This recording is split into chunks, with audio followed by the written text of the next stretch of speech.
குறிப்பாக மொழிவழி மாநிலம் பிரிக்கப்பட்டதில் ஏமாந்த ஒரே மாநிலம் தமிழ்நாடு.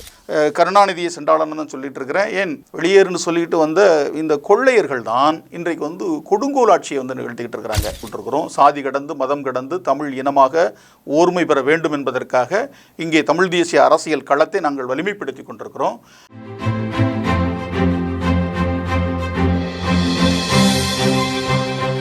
ஜெம் டிவி நேயர்கள் அனைவருக்கும் வணக்கம். அரசியல் ஆடுகள பகுதியில் இன்றைய அரசியல் நிலவரம் குறித்து விரிவாக விவாதிப்பதற்காக நம் அரங்கத்துக்கு வருகை தந்துள்ள மல்லர் மீட்பு களத்தின் நிறுவன தலைவர் செந்தில் மல்லர் அவர்களை வரவேற்கலாம். ஐயா வணக்கம். வணக்கம். நல்லா இருக்கீங்களா? நல்லா இருக்கிறோம். இப்போ தமிழ்நாட்டில் ஒரு 104 ஆண்டுகளாக தமிழ்நாட்டை ஆளக்கூடியவர்கள் பார்த்தீங்கன்னாக்கா பிற மொழியை பேசக்கூடியவர்கள் தான். தமிழகத்தை தமிழர் ஆளக்கூடிய சூழ்நிலை எப்போது உருவாகும்? அதை பற்றி உங்கள் கருத்து என்ன சார்? 104 ஆண்டுக்கு முன்னாடி தமிழர்கள் ஆண்டாங்களா? ஏறத்தாழ 500 ஆண்டுகளுக்கு மேலே ஆயிடுச்சு. 500 ஆண்டுகளுக்கு மேலாக தமிழர் நிலத்தில் தமிழர் ஆட்சி இல்லை. பாண்டியர் பேரரசு வீழ்ந்து முற்று முழுதாக கடைசி போர் கயத்தார் போர் 1526 அந்த வாக்கில் முடிந்ததோடு சரி தமிழர் ஆட்சி இந்த மண்ணில் மடிந்தது. அதற்கப்புறம் விஜயநகர பேரரசனுடைய ஆட்சியிலிருந்து பிற நாயக்கர் ஆட்சி, அதற்கடுத்து ஒய்சாளர்கள், முகலாயர்கள், அடுத்து ஆங்கிலேயர்கள், பிறகு பாளையப்பட்டு முறை என்று பிற ஜமீன்தார் முறை என்று தொடர்ச்சியாக அதனுடைய நீட்சியாக நாயக்கர் ஆட்சியினுடைய நீட்சியாக இன்றைக்கு திராவிட ஆட்சி முறை, அதை தான் திராவிட மாடல் ஆட்சின்றாங்க. அது பாளையக்காரர் ஆட்சி முறையை தான் அப்படி அவங்க சொல்கிறாங்க. நேரடியாக சொல்லாமல் பூடகமாக சொல்கிறாங்க. இதை உடைத்து நொறுக்குவதற்கு தமிழ் தேசிய ஆற்றல்கள், குறிப்பாக ஐயா மாப்பூசி காலத்திலிருந்து கியாபி விஸ்வநாதம், ஐயா சீப்பா ஆதித்தனார் தொடங்கி அறிவுத்தளத்தில் மொழிஞாயிறு தேவநேய பாவாணர், அறிஞர் குணா, அண்ணன் அரிமாவளவன், அதன் தொடர்ச்சியாக நாங்கள் இன்றைக்கு ஒரு விழிப்புணர்வை தான் ஏற்படுத்த முடிஞ்சிருக்க ஒழிய இங்கே ஒரு அரசியல் மாற்றத்தை இன்றைக்கு வரைக்கும் நம்ம நிறுவ முடியலை. குறிப்பாக இந்த நூற்றாண்டில் 1920 இந்திய விடுதலைக்கு முன்பிருந்து அன்னைக்கு சென்னை மாகாணம் மெட்ராஸ் பிரசிடென்சி என்கிற தளத்தில் இந்த தென் இந்தியாவை ஒருங்கிணைத்த ஒரு பகுதியாக இருக்கிற போது எல்லோருமே ஆண்டாங்க. அதன் தொடர்ச்சியாக மொழிவழி மாநிலம் 1956 பிரிக்கப்பட்டது. அதனுடைய நோக்கம் என்பதே அந்தந்த மொழி பேசக்கூடியவர்கள் அந்தந்த நிலப்பரப்பை ஆளணும் அப்படிங்கிறது அதனுடைய நோக்கம். அந்த வகையில் இந்தியாவில் எல்லா மாநிலத்திலும் அந்த நோக்கம் நிறைவேறியிருக்கு. தமிழகத்தில் மட்டும் இன்றைக்கு வரை அந்த நோக்கம் நிறைவேறாமல் போயிருக்குது. இதில் குறிப்பாக மொழிவழி மாநிலம் பிரிக்கப்பட்டதில் ஏமாந்த ஒரே மாநிலம் தமிழ்நாடு. நில எல்லை பகுதிகளில் ஏமாந்த ஒரே மாநிலம் தமிழ்நாடாக இருக்குது. இந்த நிலையிலிருந்து நாம் என்ன செய்ய போகிறோம் அப்படிங்கிறத தான் நோக்கி நாங்கள் அடுத்த கட்டத்துக்கு நம்ம நகர்த்திக்கிட்டு இருக்கிறோம். தமிழகத்தை ஒரே ஒரு தமிழர் காமராஜர் ஆண்டார். அவரும் தமிழராக ஆளலை, அவர் ஒரு இந்தியராக ஆண்டதனுடைய விளைவு தான் எல்லை சிக்கல் வர்றபோது பீர்மேடு, தேவிகுளமெல்லாம் தமிழ்நாட்டு எல்லைக்குள். இன்றைக்கும் நீங்கள் தேவிகுளத்தில் மூணாருக்கு கீழே தேவிகுளத்தில் போய் பார்த்தீங்கன்னா கல்வெட்டே இருக்குது. அங்கே ஒரு மாரியம்மன் கோயிலில் கல்வெட்டு இருக்குது. பெரியகுளம் தாலுகாவனே போட்டு வச்சுருக்குறாங்க. அப்போ இன்றைக்கி 80 விழுக்காடு 90 விழுக்காடு அங்கே தமிழர்கள் இருக்கிறாங்க. காட்டு வளம்ங்கிற அடிப்படையிலும் நமக்கு நாம் அந்த உரிமையை இழந்திருக்கிறோம். மொழி வழியிலையும் நம்ம அந்த உரிமையை இழந்திருக்கிறோம். அந்த நிலப்பரப்பை எல்லாம் மீட்பது தான் இந்த தமிழர் தேசியத்தினுடைய அந்த இறையாண்மையாக அது இருக்க முடியும். அது பற்றி இந்திய அரசுக்கோ இல்லை தமிழகத்தை ஆளுகிற தமிழர் அல்லாதவர்கள் அது பற்றி அக்கறை செலுத்தலை. காமராஜர்ட்டே அது கேட்குற போது அது என்ன மேடுன்னா குளம் என்ன எல்லாமே இந்தியாக்குள்ளே தானே இருக்குன்ட்டு போயிட்டார். இது ராமசாமி நாயக்கரும் ஈவே ராமசாமி நாயக்கருங்கிறோம் இதற்கு துணையாக இருந்து அழுத்தம் கொடுத்து ஏதோ பணிக்கர் வந்தாராம், அங்கேருந்து இவர் போய் இவரை பார்த்தாராம். தமிழர்கள் அங்கே பிழைக்கத்தான் போனவங்களாம். அதனால் அந்த நாடு அந்த நிலம் எங்களுக்கு தான் சொந்தம்னு சொல்லிட்டு இடுக்கி மாவட்டத்தை அவங்களோட இணைக்கணும்னு கேட்டானா வச்சுக்கோன்னு இவர் சொல்லிட்டாராம். இவ அப்போ விட்டு சொத்து போல். ஆந்திராவிலிருந்து தெலுங்கர்கள் பிழைக்கத்தான் வந்தாங்க. இங்கே நிலைமை அது அங்கேருந்து தலையில் கொண்டு வந்தார்களா? அப்போ தமிழனுக்கு ஒரு நீதி, தெலுங்கனுக்கு ஒரு நீதி அப்படிங்கிற ஒரு கேவலமான ஒரு அரசியல், ஒரு தமிழர்களை ஏமாற்றுகிற அரசியல் இன்றைக்கு வரைக்கும் நடந்துக்கிட்டு இருக்கு. இதை தாண்டி அண்மை காலத்தில் வந்து பெரியகுளம் பன்னீர்செல்வமும் எடப்பாடி பழனிசாமியும் தமிழர்களாக வந்து ஒரு பொறுப்பு முதலமைச்சராக இருந்தாங்க ஒழிய பொறுப்பற்றவர்களாக தான் இன்றைக்கு வரைக்கும் இருக்கிறாங்க. அவங்க வந்து திராவிடத்தை தாங்கி பிடிக்கிற தாங்கு கட்டைகளாகத்தான் இருக்கிறாங்களே ஒழிய தமிழின மீட்சிக்கான தமிழர்களாக இல்லை. இந்த வழியில் தான் நமக்கு வந்து இந்த அரசியலை வந்து இந்த அரசியலுக்கு தமிழ் தேசியம் என்கிற அரசியலுக்கு வந்து அண்ணன் அரிமா உழவன் தான் ஒரு அடித்தளம் விட்டால். அறிஞர் குணாவை அடிப்படையாக வைத்து, மொழிஞாயிறு பாவாணரை அடிப்படையாக வைத்து அவங்க ஒரு அறிவுத்தளத்தில் இயங்கிட்டு எங்களை போன்றவர்களை உருவாக்கிட்டு அவர்கள் ஒன்று கல்வி அப்படிங்கிற தளத்தில் அண்ணன் இயங்கிக்கிட்டு இருக்கிறாங்க. இந்த அரசியலை நாங்கள் ஒரு 20 ஆண்டுகளாக நம்ம வந்து விதைத்து வரோம். 2009 ஈழத்தினுடைய அந்த இழப்புக்கு பிற்பாடு ஈழத்தமிழர்களுடைய அந்த உயிர்கொடையினுடைய பயனாக இங்கு வந்து நாம் தமிழர் கட்சி வந்து ஒரு அரசியல் வடிவத்தை நோக்கி நகர்ந்திருக்குது. வாக்கு அரசியலை நோக்கி வந்து அது வந்து முன்னேறி வருது. 2026 ஒரு விடிவு கிடைக்கும் அப்படிங்கிற நம்பிக்கையோடு தமிழ் தேசிய உணர்வாளர்கள் நாங்கள்லாம் அந்த களத்தில் நிற்கிறோம். பெரியவர் தோழர் தமிழரசனுடைய நூல் வெளியீட்டு விழா இந்த சென்னையில் நடந்தது. நக்கீரனுடைய நிருபராக ஆசிரியராக இருந்த சிவசுப்பிரமணியன் எழுதிய 2 நூல்கள் வெளியீட்டு விழா. அண்ணன் கௌதமன், அண்ணன் செந்தமிழன் சீமான் உள்ளிட்ட பல தமிழ் தேசிய ஆளுமைகள் அதில் நானும் பங்கேற்றோம். தொடர்ந்து இந்த விதையை, இந்த நிலத்தை, இந்த நிலத்தின் மகன் ஆள வேண்டும், தமிழ் நிலத்தை தமிழர்கள் ஆள வேண்டும் என்கிற தாயக வேட்கையை தனியாமல் நாங்கள் எடுத்து கொண்டு போய்கிட்டு இருக்கிறோம்.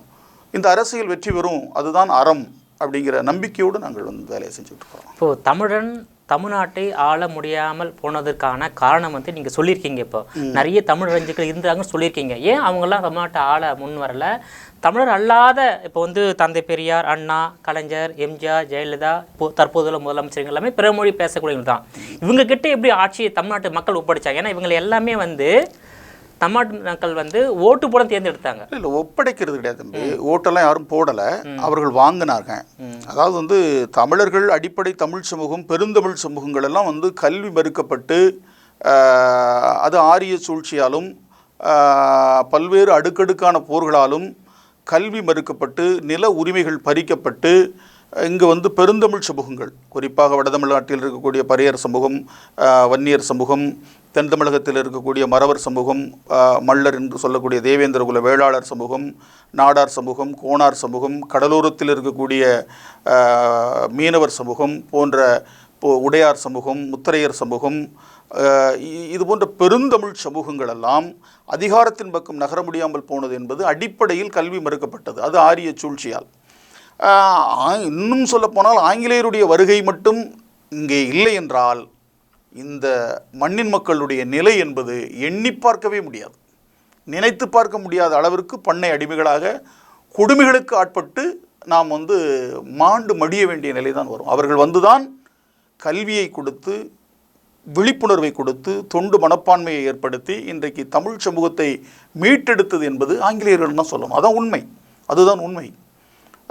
அவன் கொள்ளைக்காரனாக இருந்தான், நம்மளை சுரண்டி பிழைத்தான் என்பது ஒரு புறம். ஆனால் அதாவது இந்த மக்களுடைய விடிவுக்காக ஓரளவு ஒரு நல்லாட்சியை அவர்கள் கொடுத்தார்கள் தான் நம்ம வந்து சொல்ல வேண்டும். இதுதான் இயல்பு. இதை ஐயா பாவாணரே வந்து பேசியிருக்கிறாரு. அதற்கடுத்து வந்தவர்கள் தான், அதை வெள்ளையனே வெளியேறுன்னு சொல்லிட்டு வந்த இந்த கொள்ளையர்கள் தான் இன்றைக்கு வந்து கொடுங்கோல் ஆட்சியை வந்து நிகழ்த்திக்கிட்டு இருக்கிறாங்க. பேசுவதற்கு கூட இங்கே வந்து உரிமை கிடையாது. இன்றைக்கு வந்து சண்டாளன் அப்படின்னு சொன்னதுக்கு என்ன வழக்கு? அண்ணன் சீமான் மீது வந்து வன்கொடுமை தடுப்பு சட்டத்தின் கீழ் வழக்கு, வன்கொடுமை வழக்கு. இது வன்கொடுமையெல்லாம் கிடையாது, இது வந்து காலக்கொடுமை. சண்டாளன்கிற ஒரு சமூகமே இங்கே கிடையாது. அப்படி இருக்குதா? சண்டாளன்கிற இயல்பாக எல்லா மக்களிடத்திலும் எங்கள் ஊர்லலாம் இயல்பாக எப்போதும் பேசக்கூடிய பேச்சு இது. அதாவது தவறு செய்தவர்கள் அல்லது குற்றம் செஞ்ச, இப்போ வந்து ஏதோ தன்னுடைய வந்து அவனுடைய மனைவியை அடித்தா கூட பக்கத்தில் பார்க்குறவங்க என்ன செய்வோம்னா உரிமையோடு அவன் செய்கிற அந்த தவறை சுட்டி காட்டுவதற்கு, உணர்த்துவதற்கு, சண்டாள பேலை பொம்பளை பிள்ளை போட்டு அடிச்சுக்கிட்டு இருக்கேன், அட சண்டாள பாவி. அது மாதிரி பொம்பளை சண்டை ஓட்டுட்டு ஏதாவது ஒரு தவறான முடிவுக்கு போகிற போது, ஒரு தற்கொலை முயற்சி கூட செய்கிற போதோ, ஏதோ ஒரு முடிவுக்கு போகுது, இல்லை ஊருக்கு கிளப்பி ஓடுனா கூட சண்டாள பாதகத்தி இரு, பேசாமல் கிட அப்படின்னு சொல்லக்கூடிய இந்த வழக்கு சொல் எவனோ எழுதிய பாடல், யாரோ பாடிய பாடல், யாரோ இசையமைத்த பாடல், அதிமுக ஆட்சியில் 20-28 ஆண்டுகளுக்கு முன்பு வெளியிட்ட பாடலை இன்றைக்கு வந்து எடுத்து பாடுவது கூட அது வந்து குற்றம் என்கிற அந்த திராவிடத்தினுடைய ஆதிக்க அடாவடித்தனம் இருக்குல்ல, அது அடித்து நொறுக்கப்பட வேண்டும் அப்படிங்கிறத நாங்கள் அழுத்தமாக சொல்கிறோம். நான் தொடர்ந்து கருணாநிதியை சென்றாளன்னு தான் சொல்லிட்டு இருக்கிறேன். ஏன் வருண் ஐபிஎஸ்ஸே நான் வந்து சென்றாளன்னு தான் சொல்லிட்டு இருக்கிறேன். ஏன்னா நீங்கள் அந்த வேலையை செஞ்சுக்கிட்டு இருக்கிறீங்க, அந்த வேலையை செஞ்சுக்கிட்டு உங்கள் வேலையை செய்யலை, உங்களுடைய கடமையை நீங்கள் செய்யலை, உங்களுடைய கடமை காவல்துறையினுடைய கடமையை செய்யலை, கருணாநிதியுடைய குடும்ப நலனுக்கான வேலையை வந்து நீங்கள் செய்கிறீங்க. இதெல்லாம் விட்டு ஒழிக்கணும். ஏன்னாப்பா நீங்கள் ஒரு கல்வியாளர்கள், காவல்துறையில் இருக்கிறீங்க, இந்த மக்களுக்கான நலனுக்கான வேலையை செய்யணும். எத்தனை குற்றவாளிகள் இங்கே இருக்கிறான்? 2000 அரம்பர்கள் உதிரிகள் இருப்பதாக காவல்துறையை வந்து கணக்கு சொல்லுது. நாள்தோறும் அங்கங்கே வந்து படுகொலைகள் நடந்துக்கிட்டு தான் இருக்குது. சட்டம் ஒழுங்கு சீர்குலைஞ்சு நாசமாக போய்கிட்டு இருக்கு. அதை கட்டுப்படுத்துவதற்கு வந்து யாருக்கும் வந்து வக்கில்லை. இந்த நிலையில் இன்றைக்கி வந்து அருண் ஐபிஎஸ் வந்து இங்கே காவல்துறை சென்னை மாநகர காவல்துறை ஆணையராக போட்டிருக்கிறாங்க. அவரை இன்றைக்கு இந்த மக்கள் பாராட்டுறாங்க. வந்ததுக்கப்புறம் வந்து தமிழ்நாட்டில் வந்து குறிப்பாக தமிழ்நாட்டிலே எல்லாம் ஓடி ஒளிஞ்சிட்டான், ஆந்திரா போயிட்டான்றாங்க. அப்போ எத்தனை பேருக்கு வந்து கைகால்கள் வந்து உடைக்கப்பட்டிருக்கு. அப்படி எந்த ஆட்சியாக இருந்தாலும் காவல்துறை வந்து நேர்மையாக இருக்கணும். நீ வந்து சமூக விரோதிகளை வந்து ஒடுக்காமல் மக்களுக்காக போராடக்கூடிய சமூக போராளிகளை, அரசியல் வழியில், அறவழியில், ஜனநாயக வழியில் போராடக்கூடிய போராளிகளை, அரசியல் கட்சியினுடைய செயல்பாட்டாளர்களை வந்து ஒடுக்குவது என்பதும் எங்கோ வந்து நடக்கிறதே வந்து அது குற்றமும் கிடையாது. இங்கே வந்து பேச்சுரிமை இருக்குது, எழுத்துரிமை இருக்குது, கருத்துரிமை இருக்குது. இப்படி இருக்கிற போது எங்கோ ஒரு நடக்கிற குற்றம், இப்போ நாகர்கோயிலில் நடந்தாலும் நீங்கள் வந்து திருச்சியில் வழக்கு போடுவீங்க, விழுப்புரத்தில் நடந்தாலும் தூக்கிட்டு போய் திருச்சியில் வழக்கு போடுவீங்கன்னா இது என்ன வகையான அணுகுமுறை? எனவே இதுபோல் வந்து செய்தவர்கள்லாம் அதற்கான வினையை வந்து அவங்க வாழ்க்கையில் அனுபவிச்சிருக்காங்க. அதெல்லாம் நிறைய கதை சொல்லணும்னு நம்ம சொல்லிக்கிட்டு இருக்கலாம், என்னுடைய அனுபவத்திலே சொல்கிறேன். எனவே இதெல்லாம் வந்து கருத்தில் வைத்து அவங்க கடமையை செய்கிறது. அந்த அது சிக்கல் என்பதே அவன் துருத்தி அவன் ஊதுனா எந்த பிரச்சனையும் வராது. இது இயல்பாக சொல்லுவாங்க, உன் துருத்தியை ஊதுடா அப்படின்னு. எங்கள் அப்பாலாம் அவன் துருத்தியை ஊதுங்கடா அப்படிம்பாங்க. அதனால் அவன் வேலை எதுவோ அதை பாரு. அதை விட்டுட்டு வந்து தேவையில்லாத வேலை பார்க்குற போது தான் இங்கே வந்து தேவையில்லாத ஒரு சிக்கல் வருது. இதெல்லாம் நம்ம வந்து முறியடிக்கக்கூடிய வேலையை தமிழ் தேசிய அரசியல் செய்யும். இப்போது 1920 முதல் 37 வரையில் தமிழ்நாட்டை ஆண்டது, 37லேருந்து 67 வரையில் தமிழ்நாட்டை ஆண்டது காங்கிரஸ். 67லேருந்து அதான் நீதி கட்சி, 67லேருந்து தற்போது வரையில் ஆள்வது இரு திராவிட கட்சி. ஏன் இந்த இடையில் வந்து தமிழர்கள் வந்து தமிழ்நாட்டை ஆளக்கூடிய தகுதி இல்லையா, இல்லை முயற்சி செய்யலையா, என்ன அங்கே நடந்தது சார்? இல்லை, இங்கு வந்து வந்தவன் வளர்த்துக்கிட்டான், இருந்தவன் இழைச்சி போனான். இதுதான் இயல்பான நிலை. அப்போ நீங்கள் வந்து கல்வி, பொருளாதாரம், தொழில், வேலைவாய்ப்பு எல்லாவற்றையும் இழந்து விழிப்புணர்வு இல்லாத ஒரு சமூகமாக மாற்றப்பட்டு திரை மயக்கம், அதற்கப்புறம் திராவிட மயக்கம், அதற்கப்புறம் திராவிட சாராயம், சிந்திக்கவே விடாமல் செய்வதற்கு இலவச தொலைக்காட்சி, எந்த நேரமும் அதை பார்த்துக்கிட்டு ஆனம்புன்னு அதை பார்த்துக்கிட்டு இருப்பான். இப்போ வந்து இலவச அரிசி, இப்போ வேலைக்கு போக வேண்டாம், 100 நாள் வேலை, போய் படுத்து எந்திக்க வேண்டியது 12 மணிக்கு அவங்க திராவிட கடையை திறந்துருவாங்க, அங்கே போய் சாராயத்தை வாங்க வேண்டியது, குடிக்க வேண்டியது, இது வீட்டில் போய் தொலைக்காட்சியை பார்க்க வேண்டியது, அப்புறம் எந்திரிக்க.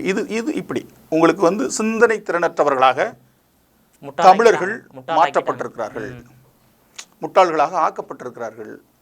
அப்போ இங்கே வந்து அரசியல் கல்வியை புகட்டக்கூடிய இயக்கங்கள் இப்போது தான் தமிழ் சமூகத்தில் வந்து எழுந்து வர முடிஞ்சிருக்குது.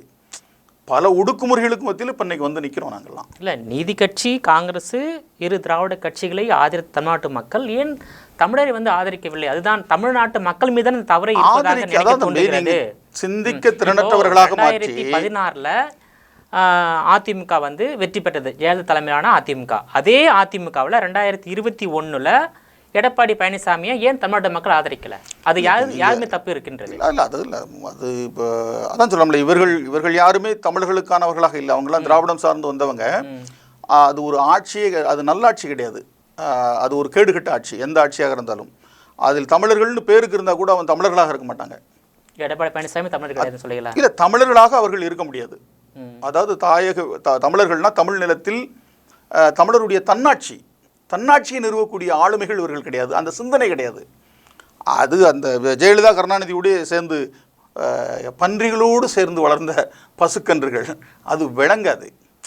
அதனால் இங்கு வந்து ஒரு தாயக வேட்கையோடு தமிழ் தேசிய நலன்களை காக்கக்கூடிய, தமிழருடைய தேசிய நலன்களை காக்கக்கூடிய இந்த மண் வளம் மக்கள் நலன் என்கிற அந்த சிந்தனை ஓட்டம் இருக்கக்கூடிய, இயற்கை வேளாண்மையை மீட்டெடுக்க வேண்டும், இயற்கை உணவு முறைக்கு தமிழ் சமூகத்தை வந்து திரும்ப செய்ய வேண்டும், தமிழர்களுடைய வாழ்நாள் என்பது 300 ஆண்டுகள் தமிழர்கள் வாழ்ந்ததாக, நம்முடைய முன்னோர்கள் வாழ்ந்ததாக சித்த மருத்துவம் சொல்லுகிறது, 200 ஆண்டுகள் தமிழர்கள் வாழ்ந்ததாக ஆதிச்சநல்லூர் அகழாய்வு சொல்லுகிறது. நான் அறிய என்னுடைய ஊரிலே 130 அகவை வரை தாத்தா பாட்டிகள் வாழ்ந்ததை கண்கூடாக பார்த்திருக்கிறோம். இன்றைக்கு 60 தாண்ட முடியவில்லை, 65 வயதை தாண்ட முடியவில்லை. ஆமாம், அப்போ தமிழர் இயற்கை உணவு முறை ஒழித்தாச்சு, கள் இறக்கக்கூடாது, சாராய கடை தெருவாக திறந்தாச்சு. அதாவது நான் கள்ளிப்பாலை ஊற்றி கொல்லுவேன், தாய்ப்பாலை தர மறுப்பேன். இதுதான் திராவிட மாடல். இதுதான் திராவிட மாடல். குடும்ப கட்டுப்பாடும் செய்வேன், இது சட்டம் திட்டம். இன்னொரு பக்கம் கருத்தரிப்பு மையத்தையும் நாங்கள் நிறுவுவோம் 50,000 கோடியில். இன்னைக்கு நிறுவியிருக்கிறேன். இதுக்கு பேர் தான் திராவிட மாடல். எங்கும் தமிழ் எதிலும் தமிழ், எங்கும் தமிழ் எதிலும் தமிழ் என்பார்கள்.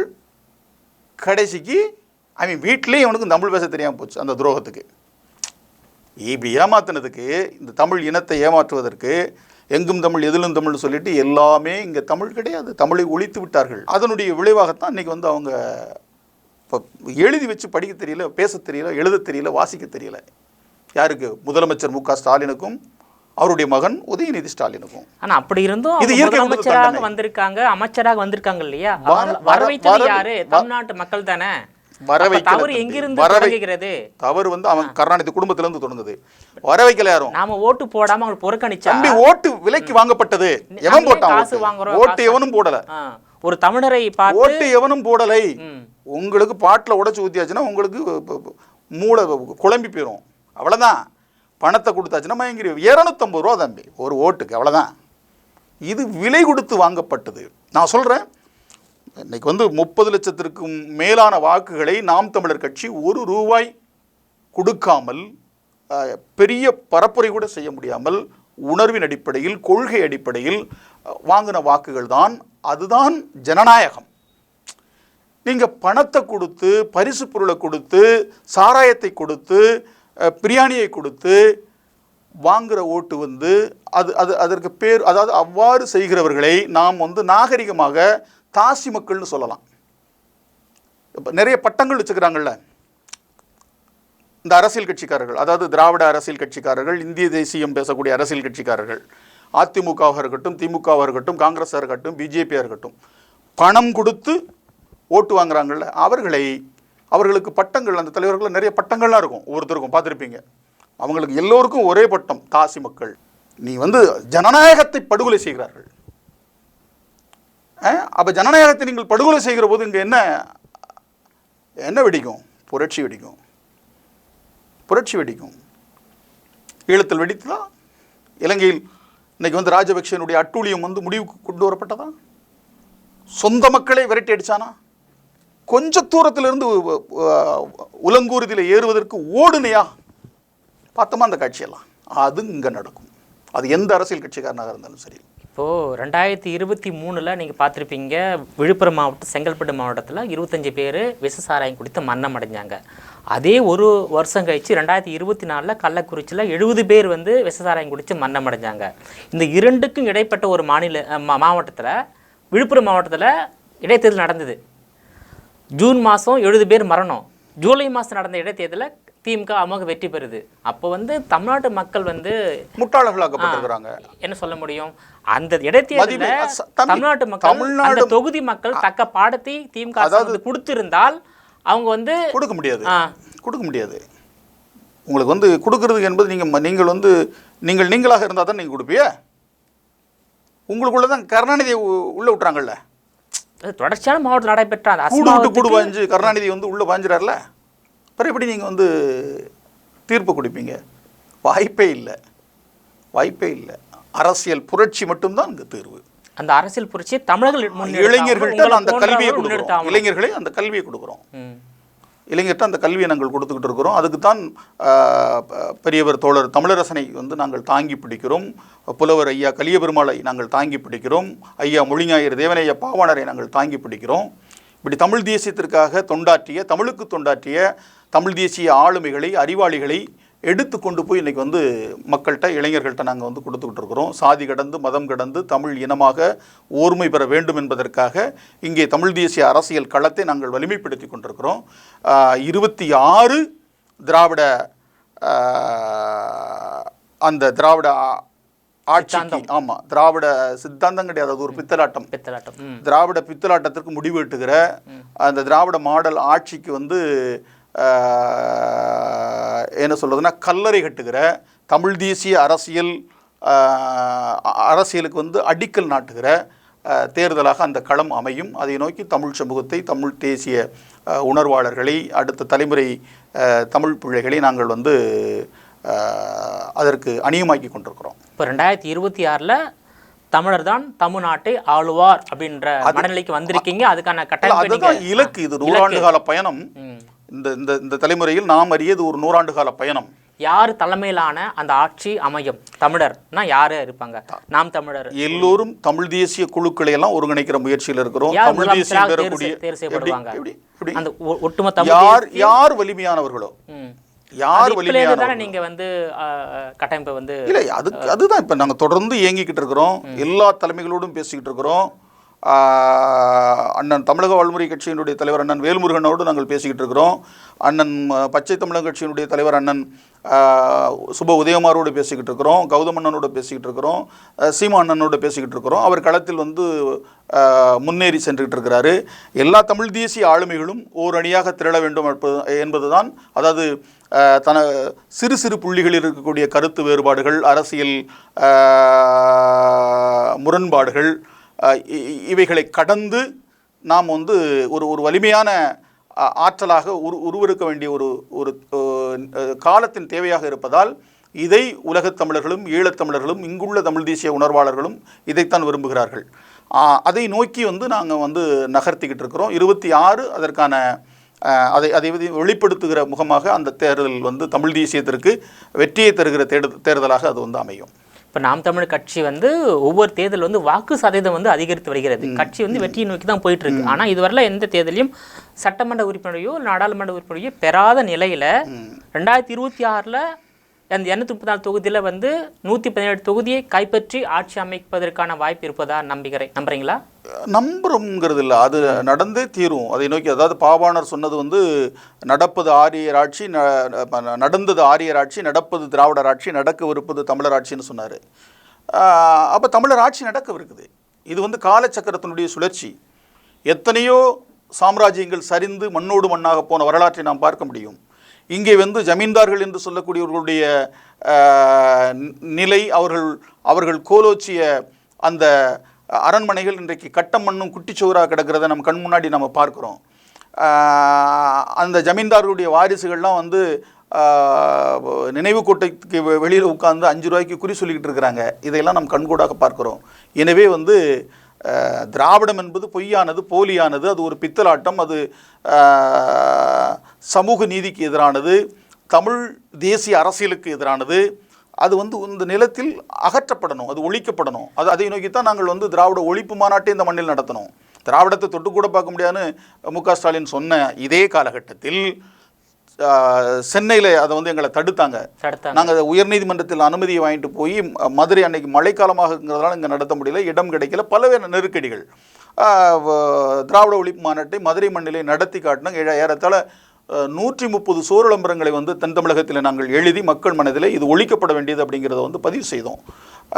7 பாடல்களை வெளியிட்டோம். திராவிட நரியே ஊடு என்கிற தலைப்பில் 7 திரைப்பட பாடல்களை, இந்த இசைப்பாடல்களை வெளியிட்டு, கொள்கை பாடல்களை வெளியிட்டு அதை நடனமாக காட்சிப்படுத்தி இன்றைக்கி சமூக வலைத்தளங்களில் உலகமெங்கும் அது வந்து பரவிக்கிட்டு இருக்குது. தமிழ் இனப்பகைவன் உண்மையின் உள்ளீடுன்னு நான் எழுதின புத்தகம் அங்கே வெளியிடப்பட்டது. அது வந்து ஈ. ராமசாமி நாயக்கர் தொடங்கி தமிழ் தேசியத்திற்கு, தமிழ் இனத்திற்கு, மொழிக்கு, பண்பாட்டிற்கு இந்த திராவிடம் பேசக்கூடியவர்கள் செய்த இரண்டகங்களை எல்லாம் தோல் உரித்து தொங்கவிட்ட அந்த நூல். இது அதாவது ஆண்மையுள்ள அரசாக இருந்திருந்தால் என்னுடைய அந்த நூலையும் அவர்கள் தடை செஞ்சுருக்கணும். ஏற்கனவே ஜெயலலிதா ஆட்சியில் வந்து ஜெயலலிதாவை நம்ம வந்து பாராட்டுறோம். என்னுடைய மீண்டும் பாண்டியர் வரலாறு, வேந்தர் குலத்தின் ஏற்படுங்கிற 2 நூலை வந்து தடை செய்து என் மேலே தேசத்துறவு வழக்கு போட்டு எங்கள் மாமாவையும் அந்த வழக்கில் கைது செஞ்சு அவங்க பெரிய புரட்சியெல்லாம் பண்ணாங்க. அதெல்லாம் உடைச்சு நொறுக்கி உயர்நீதிமன்றத்திலேருந்து அதை வந்து வெளியில் கொண்டு வந்துட்டோம். ஆனால் இவர்களுக்கு அந்த ஆண்மை கூட கிடையாது. நேரடியாக மோதக்கூடிய இது கிடையாது. சூழ்ச்சி, வஞ்சகம், இதுதான். சட்டத்தை மீறி கழுகுமலை மலையில் என் ஊரில் எழுதி போடுறேன், திராவிட ஒழிப்பு மாநாடு மலையில் மிகப்பெரிய எழுத்துக்களில். நீங்கள் ஏன் வந்து அதை தொடலை? ஏன் என்னை கைது செய்யலை? எத்தனையோ கைது நடவடிக்கைகள்லாம் அங்கே பண்ணுறீங்கள, வரம்பு மீறி சட்டத்திற்கு புறம்பாக. செந்தில் மல்லர் மீது இப்பவும் சொல்கிறேன், கருணாநிதி சண்டாளன், என் மேலே வழக்கு போடு. அருண் சண்டாளன், என் மேலே வழக்கு போடு. திராவிடம் ஒழியும் வரை அவர்களை நாங்கள் சண்டாளர்கள் என்று தான் சொல்லுவோம். இப்போ திராவிட சித்தாந்தம் என்பது தமிழ்நாட்டுக்கும் தமிழர்களுக்கும் எதிரானது என்பது உங்களை போன்ற சமூக போராளிகளுக்கு நல்லா புரிந்துவிட்டது. அதை நீங்கள் சமூகத்தில் பரப்புரை செய்கிறீங்க. ஆனால் இந்த ஒரு விழிப்புணர்வு தமிழ்நாட்டில் உள்ள அனைத்து தமிழர்களுக்கும் ஏற்பட வேண்டும். அப்போதான் நீங்கள் உங்களுடைய இலக்கு வந்து நிறைவேறும். அதற்கான பயணம் எந்த அளவுக்கு வீரியமாக போயிட்டுருக்கு? அதுதான் எனக்குள் இந்த கருத்து வந்து அண்ணன் அரிமாவளவன் அவர்களால் விதைக்கப்பட்டு அவரோடு தமிழ் தேசிய தொண்டாற்றிய என்னுடைய அரசியல் தாய் தமக்கையர் வனச்செல்வி அவர்களால் எனக்கு அந்த கருத்து விதைக்கப்பட்டு, அந்த கருத்தை நான் முழுமையாக கல்லூரி மாணவனாக இருக்க போது உள்வாங்கி கொண்டு தமிழ் தேசிய இன உணர்வுடன் நான் அன்றைக்கு வந்து தமிழர்னு பேச முடியாது. அந்த பிம்பம் உடைத்து நொறுக்கப்பட்டிருக்குது. ஜெயலலிதானா இப்படித்தான் வருவாங்க, அவளை இப்போ தான் பார்க்க முடியும். என்ன நீ என்ன கருணாநிதினா அவர் ஒரு ஏதோ ஒரு அதாவது தெய்வ பிறப்பு போல, அதெல்லாம் கிடையாது, ஒன்றுமே கிடையாது. 10வது படிச்சுட்டு நரித்தனம், ஏமாற்ற தெரிஞ்சிருக்கு. நாம ஏமாற்ற அதையே தமிழ்நாட்டு மக்கள் தமிழர் வந்து ஏமாற்றி ஆட்சி செய்ய முடியாத நிலை தானே இருக்கு. தமிழர்களை ஏமாற்ற வேண்டிய அவசியம் இல்லை. நான் எதுக்கு என் மக்களை ஏமாற்றணும்? சூழ்ச்சியை தமிழர்கள் ஏன் செய்யல சார்? அவங்க செய்த சூழ்ச்சி. அவன் களவாண்டு வச்சிருக்கிறான், அவனுக்கு அது தொழில், அவன் கேவலமாக பணத்தை சம்பாதிப்பான். நான் அப்படி முடியாது. நான் வேளாண்மை செஞ்சு உழவு செஞ்சு தான் நான் வந்து சாப்பிட்டுட்டு இந்த அரசியலை நான் செய்ய வேண்டியிருக்கு. அவன் ஆற்று மணலை கொள்ளையடிக்கிறவனை கையில் வச்சுக்கிட்டு வேலை செய்வான். எனக்கு ஆற்று மணலை வந்து அப்படியே அணைச்சி கட்டி தழுவணும்னு நான் நினப்பேன். ஆற்றுல தண்ணி போகணும்னு நினப்பேன். அவன் இப்போ இந்த அன்றைக்கி வைகை ஆறு எப்படி இருக்குது? வெறும் நீர்வழி கருவை மண்டி கிடக்குது. மண்ணையும் மக்களையும் நேசிக்கக்கூடியவர்களாக நாம் இருக்கிற போது நாம் எப்படி வந்து இயற்கை வளங்களை அதாவது நெஞ்சு வெடிக்குது, மலைகளை வெட்டி உருவாக்க முடியுமா? இயற்கை வளங்களை வந்து அழித்துத்தான் அவர் கொளுத்து கோடி கோடியா வச்சிருக்கிறான். அதான் இப்போ கள்ளச்சாராயத்திற்கு நீ எவ்வளோ 10 லட்சம் கொடுத்த? கடந்த ஓரிரு வாரத்திற்கு முன்னாடி ஈழத்தமிழர் முகாமில் இருக்கக்கூடிய ஒரு சிறுமி ஒரு விதத்தில் இறந்துறாங்க. அதற்கு நிதி கேட்டு வந்து நீ போராடுற போது உயர் நீதிமன்றத்தில் போய் தமிழ்நாடு அரசு வந்து அவங்களுக்கு கொடுக்க முடியாது. எப்படி?